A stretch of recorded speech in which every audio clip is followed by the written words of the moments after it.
Pemilu kali ini kan juga sebenarnya sudah diketahui hasilnya. Muhammad Qodari misalnya menyatakan tanggal 5 Januari bagaimana Ganjar Mahfud hanya mendapatkan 17%. Peringkat ketiganya Ganjar Mahfud, angkanya 16,9. Itulah video cuplikan singkat dari Sekjen PDIP Hasto Kristianto yang menyebarkan berita hoax yang mengatakan bahwa pemilu 2024 ini sebenarnya sudah diketahui hasil.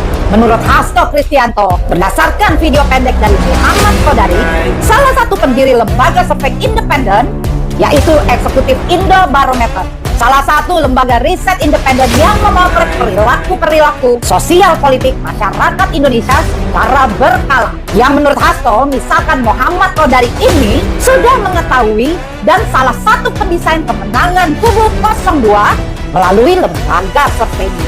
Ya, dikarenakan angka yang dikatakan oleh Muhammad Qodari ini sama persis dengan Pilpres 2024. Dari video pendek itu, Sekjen PDIP dengan pedenya menyebarkan hoax tanpa berpikir dan tanpa menyelidikinya dulu. Nih, gue buka faktanya sekarang. Fakta yang sebenarnya dan apa yang dimaksud oleh Muhammad Qodari. Dalam video pendek yang dipotong tersebut, Muhammad Qodari seakan-akan pada tanggal 5 Januari sudah mengetahui hasil pemilu 2024. Itu Hasto mulai kumat lagi. Seorang sekjen partai besar yang mempunyai kualitas buruk dan menggiring opini ke publik seakan-akan paslon 02 ini berbuat curang dalam pemilu ini. Padahal faktanya, nih, gua kasih tahu ya, biar nggak bodoh dan jangan mau dibodoh-bodohin oleh Hasto.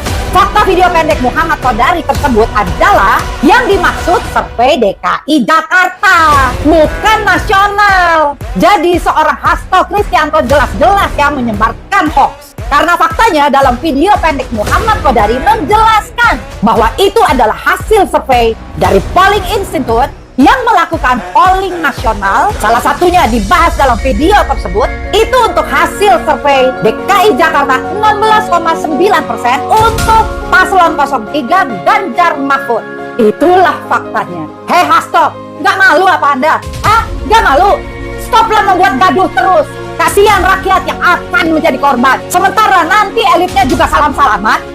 Tak terbukti kan bagaimana Ketum Nasdem Pak Surya Paloh dan Pak Prabowo bertemu dan saling bergandengan tangan lagi untuk kesatuan bangsa ini. Itulah seorang gentleman, dan Partai Nasdem jelas-jelas mengucapkan selamat kepada Presiden terpilih 2024 sampai 2029, yaitu Bapak Prabowo Subianto dan Mas Gibran Rakabuming Raka. Adem kan dengernya?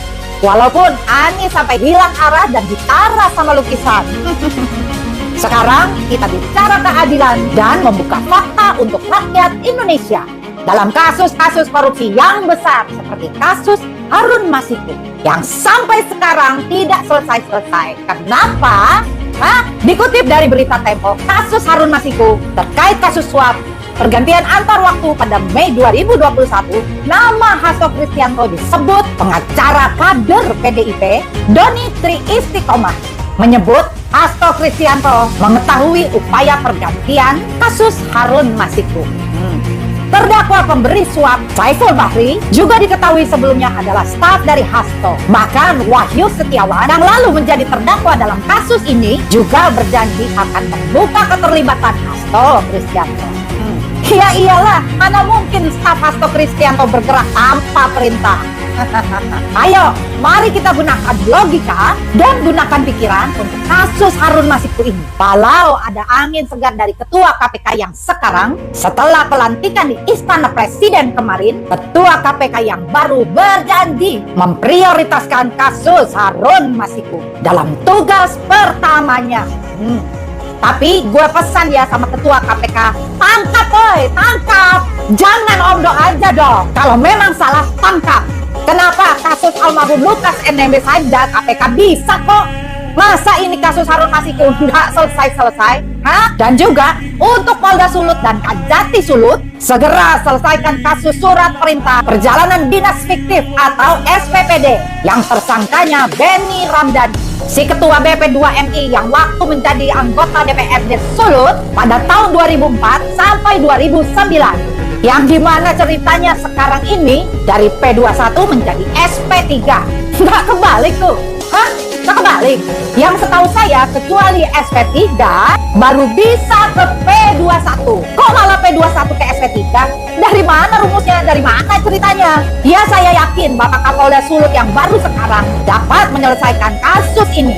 Jadi kesimpulannya, jangan kebanyakan bicara, tapi bertindaklah. Segera bergerak dan tangkap Harun Masiku dan Benny Ramdhani. Kita cabut akar-akar para koruptor ini. Oke? Saya Nancy Angela Hendrik. Salam Indonesia Raya, Indonesia emas, Indonesia maju, Indonesia bebas korupsi. Dan mari kita bantai para koruptor-koruptor dari bumi Indonesia. Merdeka!